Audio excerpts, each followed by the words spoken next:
कर फिरदौस बरुए समीयस्त हमीयस्तु हमीयस्तु हमीयस्त। क्या कह रही हो? कहते हैं कि अगर धरती पर कहीं स्वर्ग है तो बस यही है, यही है, यही है। और पता है, ये भी कहते हैं कि कश्मीर की घाटी कभी बहुत बड़ी झील हुआ करती थी। ये सब किसने कहा तुमसे? क्या तुम हमेशा अपने ख्यालों में खोई रहती हो? अरे नहीं, सच। हमारे इस स्वर्ग पे बहुत से राजाओं ने अपना परचम फहराया। हाँ हाँ, तुम कुछ भी कहोगी और मैं तुम्हारा यकीन कर लूंगा। अरे जाओ जाओ, तुम्हें क्या पता है? हाँ हाँ, मुझे तो कुछ पता ही नहीं है, पर तुम्हें सब पता है ना? है ना? और हाँ, मैं कुछ नहीं जानता, पर तुम तो सब जानती हो, है ना? ये सब किसने कहा तुमसे? ये पर्वत ने, या फिर इन मछलियों ने, या फिर इस झील ने?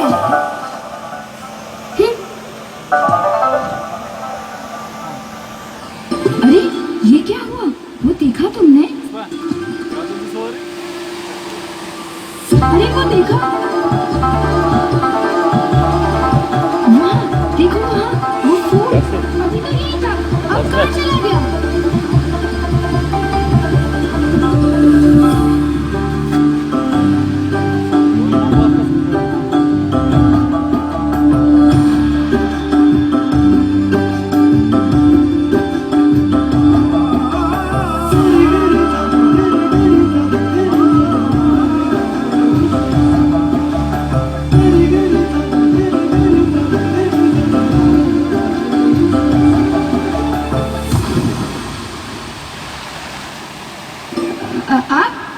आप कौन है? मैं हूँ गुलजारी जन्नत में बसी, श्रीनगर का गहना, अजीम हिमालय को छू कर रहती। मुझ पर रवा है जिंदगी। जब जब डूबते सूरज की किरणें मेरी सतह आगे रवा से होकर लौटती हैं, तो ऐसा लगता है मानो इन वादियों को किसी ने सुनहरा रंग दिया हो। हर शायर, आशिक, कलाकार का ख्वाब हूं मैं, अपने ही अंदाज में इचलाती, झिलमिलाती, बल खाती झील, डल झील हूं मैं।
तुम्हारे इस तजस्सुस को देख मुझसे रहा नहीं गया, तो सोचा क्यों ना तुम्हें खुद कश्मीर की खूबसूरती और इतिहास से रूबरू करवा दूं। तो बताइए ना कि क्या हमेशा से ही ऐसा था हमारा कश्मीर? कैसे हुई इसकी शुरुआत? बताती हूँ। कलहन, एक नामी इतिहासकार के द्वारा 12वीं सदी में लिखी राज तरंगिणी के हिसाब से सम्राट अशोक ने पांडेथान शहर का इजाद किया। ये पांडेथान शहर राजा प्रवर सेना द्वितीय द्वारा बनाए गए प्रवरपुरा, जिसे प्रवर सेना पुरा के नाम से भी जानते हैं, का बाहरी इलाका था। आज यही प्रवरपुर श्रीनगर के नाम से मुखातिब है। और इसी प्रबलपुर या श्रीनगर में जबरवन पहाड़ियों और हरी पर्वत की तलहट में बसती हूँ मैं, डल झील।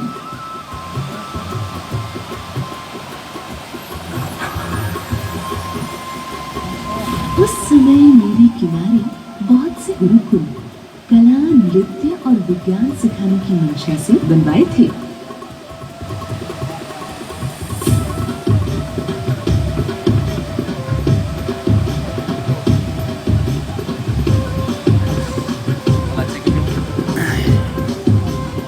जान वहाँ तो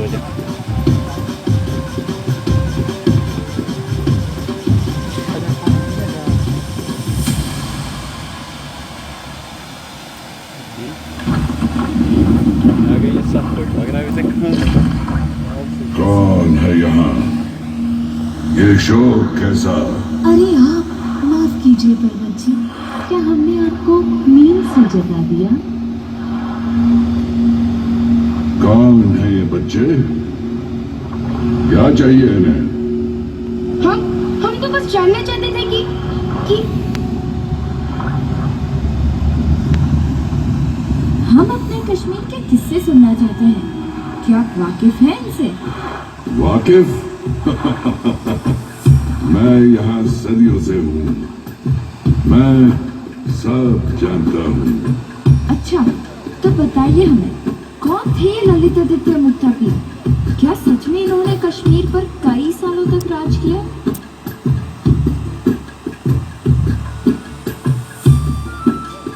कश्मीर के करकोट वंश के हिंदू राजा थे ललितादित्य मुत्तापी, जिनका जिक्र आज भी कश्मीर की तारीख में बड़ी इज्जत और एहतराम से किया जाता है। कश्मीर इनके वक्त में सबसे ताकतवर राज्य बन गया था। इन्होंने कारोबार और फन को बड़ी अहमियत दी, नक्काशी और संतराशी की भी खास हौसला अफजाई की। इतना ही नहीं, बल्कि सम्राट ललितादित्य ने कदीम हिंदू बनावट का बेहतरीन नमूना पेश किया। भगवान भास्कर सूर्यदेव के एहतराम में तामीर किया गया मशहूर मार्तंड मंदिर।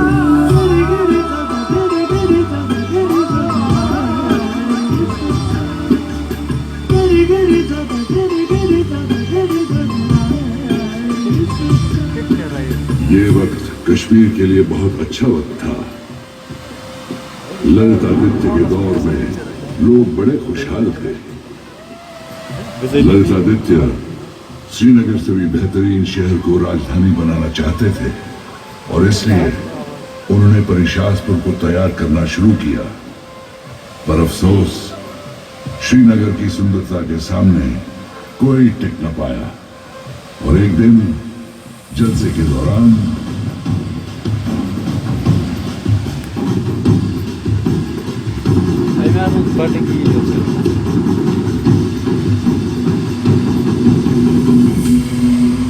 बंद करो ये ढोल। क्या हुआ महाराज? मैं हार गया तुम। मैं हार गया। मैं समझा नहीं महाराज। आज पूरी दुनिया मेरे कदमों में है, पर मैं श्रीनगर की सुंदरता को नहीं है। मेरे अपने परिहंसपुरा का तब तक दुनिया में नाम नहीं होगा जब तक ये श्रीनगर मौजूद है। पर महाराज, श्रीनगर भी तो आपका ही है।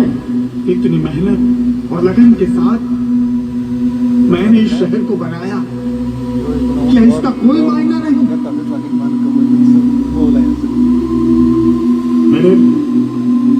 मेरे अपने शहर को मैं श्रीनगर के आगे शर्मिंदा होते देखा। नहीं नहीं नहीं महाराज, ऐसा नहीं है महाराज। और इस तरह ललितादित्य जैसे महान राजा को भी श्रीनगर की सुंदरता का लोहा मानना ही पड़ा। और फिर क्या हुआ? फिर अवंती वर्मन, शंकर वर्मन और जयसिम्हा जैसे राजाओं ने अपने प्यार और समझदारी से श्रीनगर की खूबसूरती को और निखारा। धीरे धीरे श्रीनगर जेहलम के दोनों ओर बसता चला गया। इसी दौरान लज़्ज़त और शेख उल आलम जैसे सूफियों ने कश्मीर को अपने रंग में रंग डाला।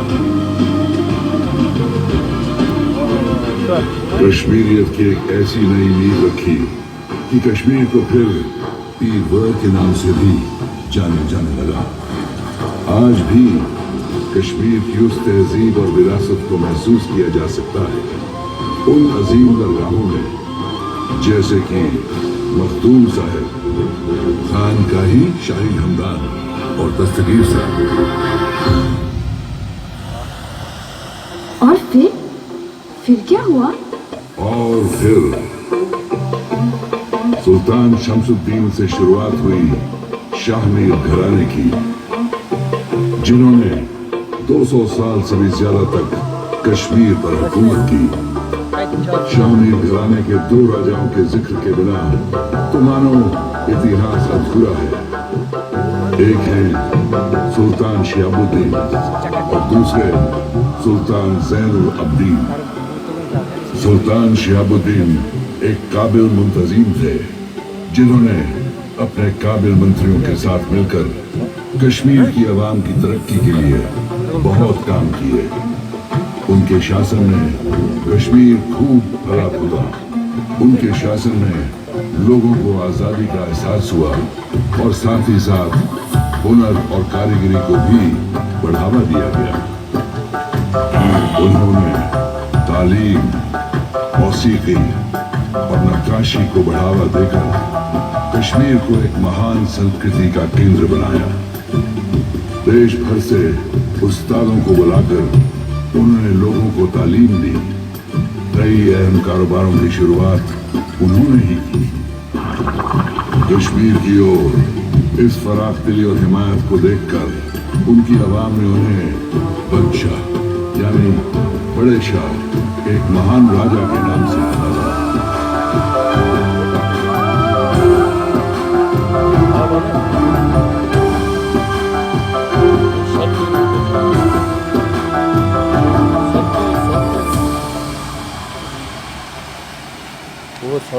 और मुगल वो कब आए थे कश्मीर?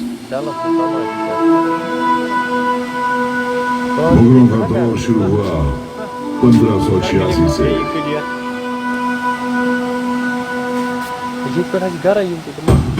मुझे आज भी वो रोज याद है जब मुगल सल्तनत के अजीम और शान शहनशाह जलालुद्दीन मोहम्मद अकबर यहाँ तशरीफ लाए थे।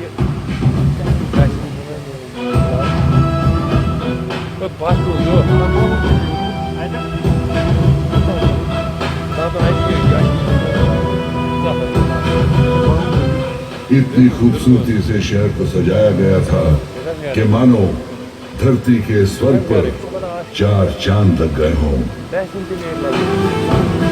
उस समय तो डल भी नई दुल्हन की तरह चहकती थी।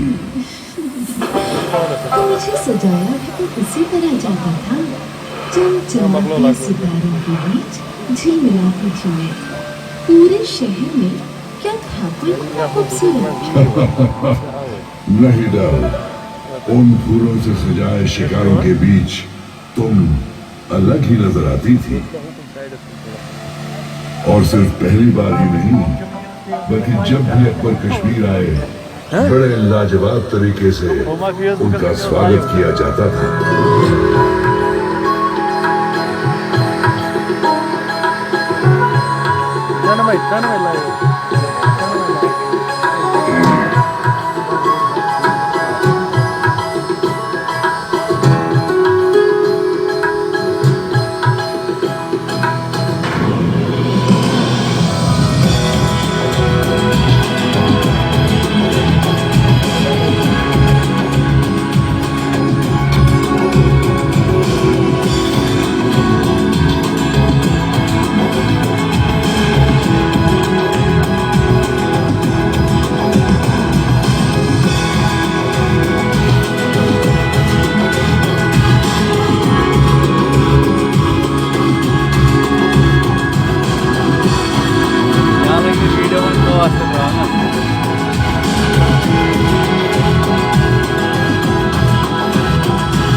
ऐसे नाचा और उसको कैमरा करीब नाचा।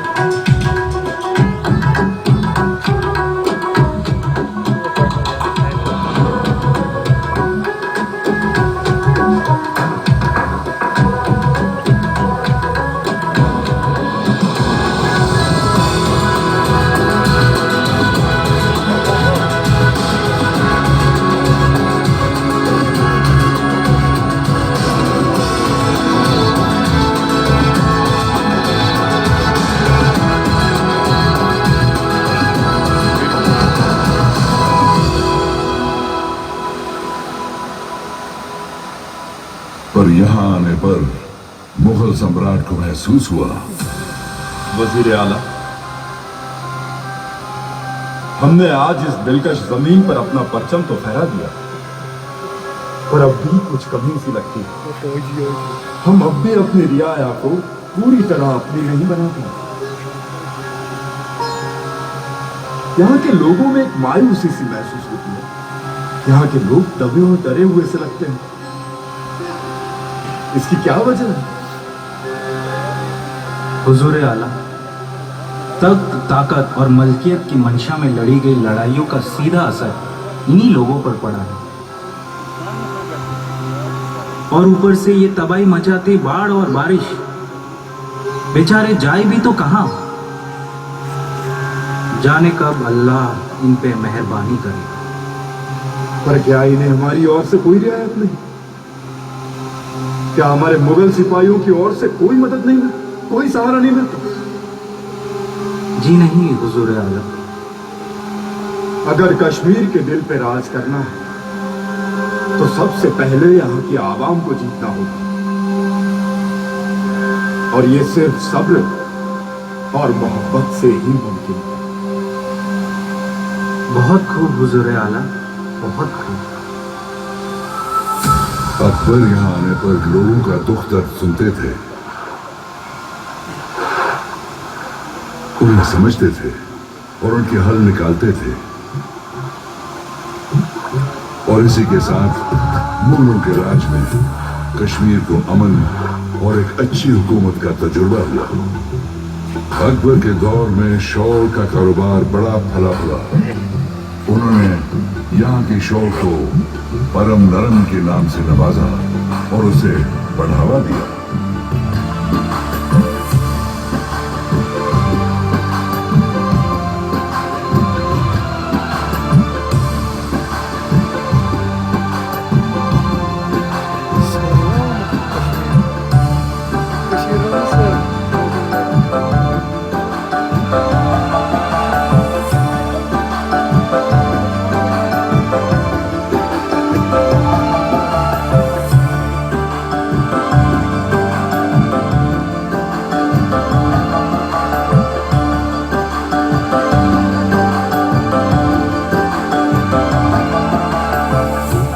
दो तरफी शोर बनाने का ख्याल भी उन्हीं का था।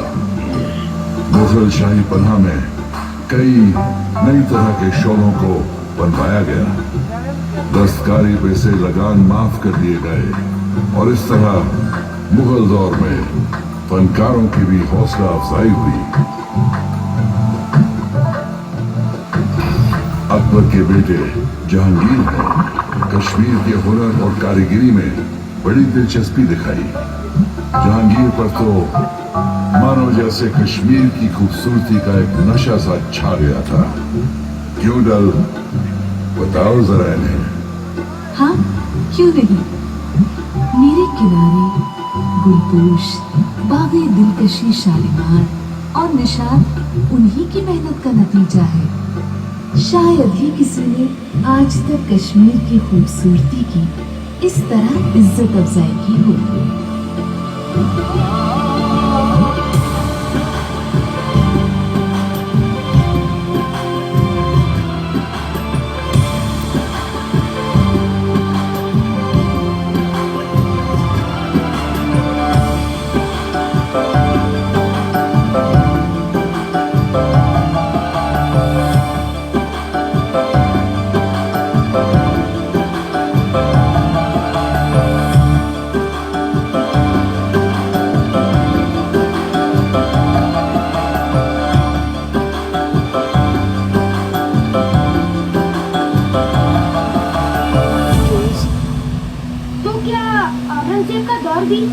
ही खुशहाल था।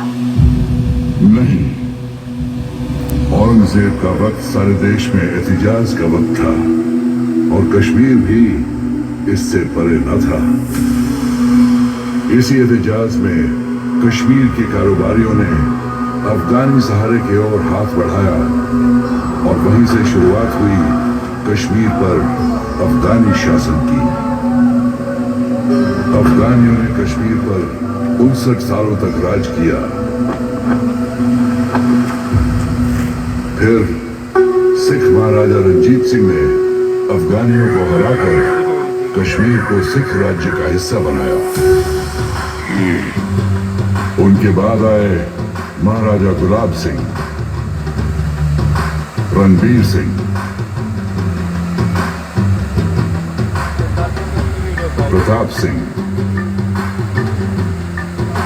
और फिर हरि सिंह।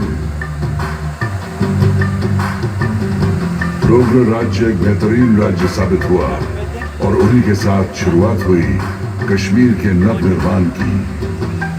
इस दौरान कई नई सड़कें और बाजार बनाए गए। श्रीनगर को अपना पहला लड़कियों और लड़कों का स्कूल भी इसी दौरान मिला। कई अच्छे कॉलेजेस भी बनाए गए। श्री प्रताप सिंह म्यूजियम भी तभी बना। हरी पर्वत पर काठी दरवाजे के पास छठी पातशाही गुरुद्वारा बनवाया गया।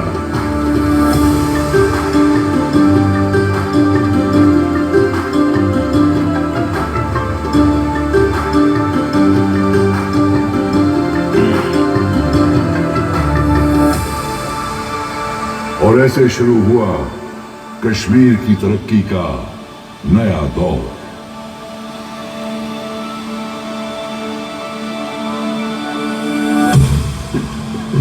हिमालय की गोद में बसा हमारा ये कश्मीर बड़ा निराला है। आज भी हमारी पश्मीना शॉल की गर्माहट और दस्ते हुनर का कोई मुकाबला नहीं। आज भी हमारी फिजाओं में केसर की महक है। आज भी यहाँ की बोली में तहजीब के साथ साथ एक अपनापन है। आज भी यहाँ के पहनावे का एक अलग अंदाज है। आज भी यहाँ शिकारों पे रवां है जिंदगी। आज भी हमारे बिना बड़े पर्दे का नूर अधूरा है।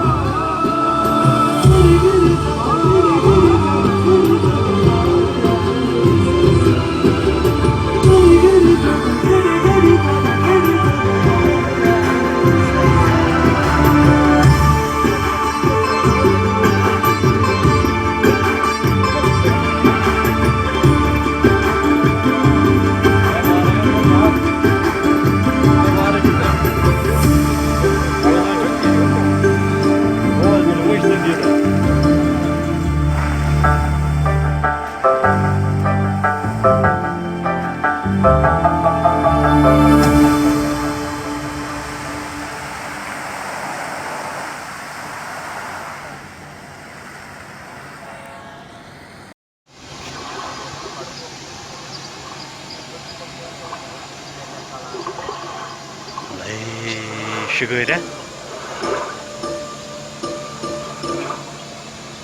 Terfedos, Baruiz हमें स्मृति और इतिहास से रूबरू करवा दे।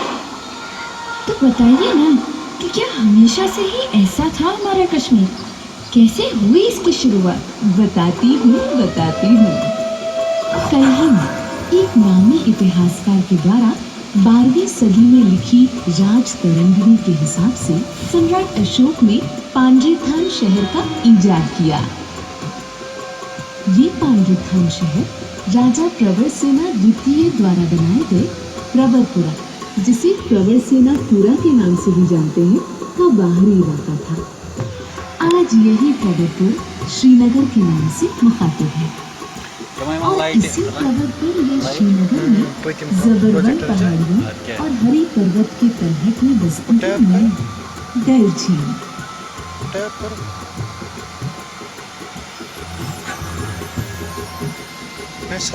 उस समय मेरे किनारे बहुत से गुरुकुल कला, नृत्य और विज्ञान सिखाने की मंशा से बनवाए थे।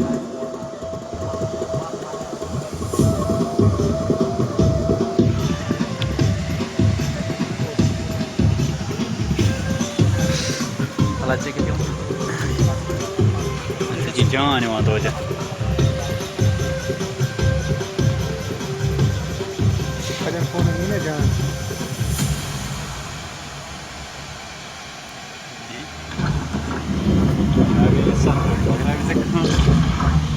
कौन है यहाँ?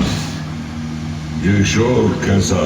अरे आप माफ कीजिए पर्वत जी, क्या हमने आपको नींद से जगा दिया? कौन है ये बच्चे? क्या चाहिए इन्हें? हम तो बस जानना चाहते थे कि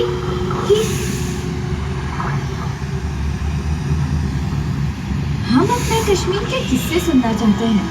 क्या आप वाकिफ हैं इनसे? वाकिफ?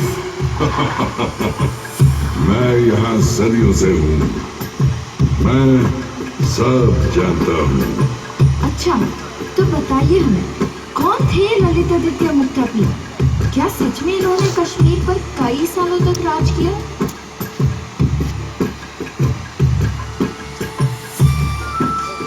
कश्मीर के करकोट वंश के हिंदू राजा थे ललितादित्य मुक्तापीर, जिनका जिक्र आज भी कश्मीर की तारीख में बड़ी इज्जत और एहतराम से किया जाता है। कश्मीर इनके वक्त में सबसे ताकतवर राज्य बन गया था। इन्होंने कारोबार और फन को बड़ी अहमियत दी। नक्काशी और संतराशी की भी खास और हिंदू बनावट का बेहतरीन नमूना पेश किया। भगवान भास्कर सूर्यदेव के एहतराम में तामीर किया गया मशहूर मार्तंड मंदिर।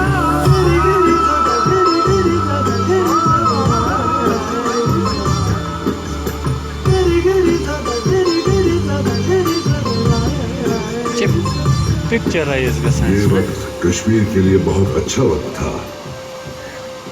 ललितादित्य के दौर में लोग बड़े खुशहाल थे। ललितादित्य श्रीनगर से भी बेहतरीन शहर को राजधानी बनाना चाहते थे और इसलिए उन्होंने परिशासपुर को तैयार करना शुरू किया। पर अफसोस, श्रीनगर की सुंदरता के सामने कोई टिक न पाया और एक दिन जलसे के दौरान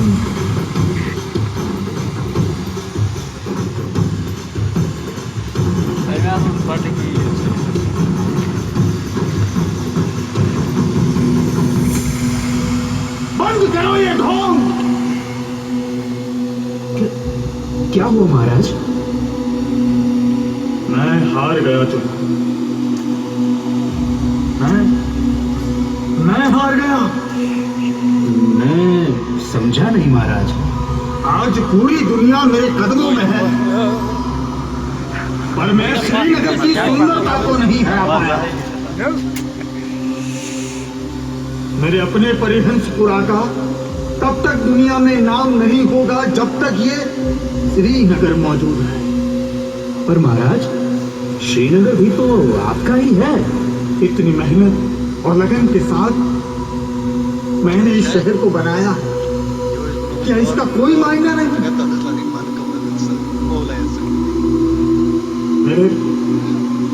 मेरे अपने शहर को मैं श्रीनगर के आगे शर्मिंदा होते देखा। नहीं नहीं नहीं महाराज, ऐसा नहीं है महाराज।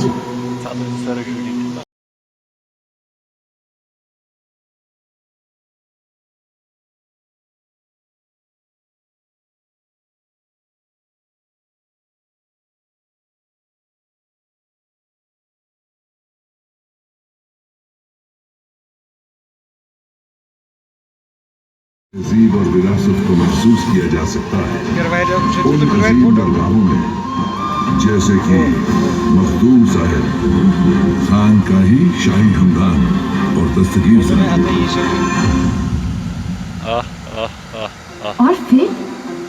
क्या हुआ? और फिर सुल्तान शमसुद्दीन से शुरुआत हुई शाहमी घराने की, जिन्होंने 200 साल से भी ज्यादा तक कश्मीर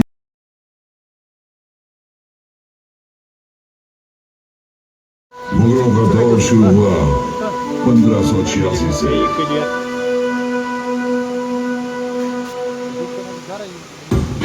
मुझे आज भी वो रोज याद है जब मुगल सल्तनत के अजीम और शान शहंशाह जलालुद्दीन मोहम्मद अकबर यहाँ तशरीफ लाए थे।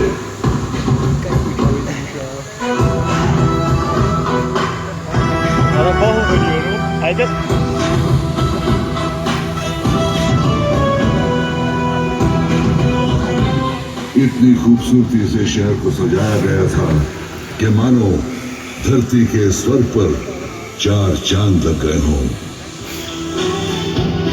उस समय तो डल भी नई दुल्हन की तरह चहकती थी।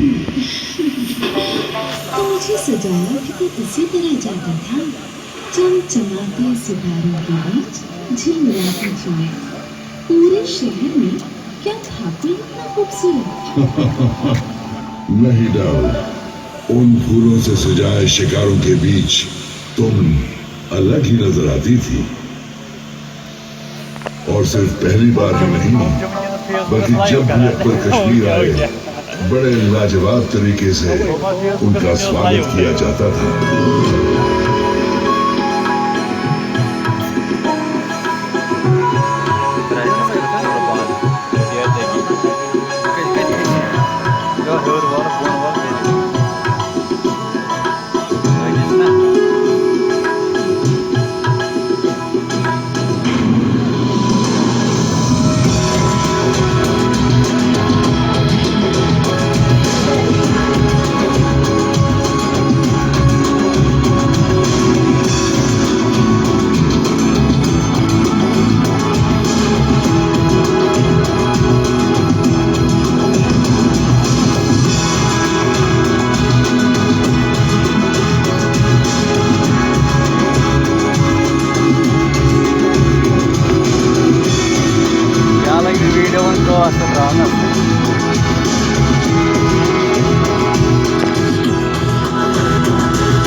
पर यहाँ आने पर मुगल सम्राट को महसूस हुआ, वजीर आला, हमने आज इस दिलकश जमीन पर अपना परचम तो फहरा दिया, पर अब भी कुछ कमी सी लगती है। हम अब भी अपनी रियाया को पूरी तरह अपनी नहीं बना पाए। यहाँ के लोगों में एक मायूसी सी महसूस होती है। यहाँ के लोग दबे और डरे हुए से लगते हैं। इसकी क्या वजह है? हुजूर आला, तख्त, ताकत और मलकियत की मंशा में लड़ी गई लड़ाइयों का सीधा असर इन्हीं लोगों पर पड़ा है। और ऊपर से ये तबाही मचाती बाढ़ और बारिश, बेचारे जाए भी तो कहां? जाने कब अल्लाह इन पे मेहरबानी करेगा। पर क्या इन्हें हमारी ओर से कोई रियायत नहीं? क्या हमारे मुगल सिपाहियों की ओर से कोई मदद नहीं मिलती, कोई सहारा नहीं मिलता? जी नहीं हुजूर अल्लाह। अगर कश्मीर के दिल पे राज करना है तो सबसे पहले यहाँ की आवाम को जीतना होगा, और ये सिर्फ सब्र और मोहब्बत से ही मुमकिन है। बहुत खूब हुजूर आला, बहुत खूब। अकबर यहाँ आने पर लोगों का दुख दर्द सुनते थे, उन्हें समझते थे और उनके हल निकालते थे। और इसी के साथ मुगलों के राज में कश्मीर को अमन और एक अच्छी हुकूमत का तजुर्बा हुआ। अकबर के दौर में शॉल का कारोबार बड़ा फला फूला। उन्होंने यहाँ के शॉल को परम नरम के नाम से नवाजा और उसे बढ़ावा दिया।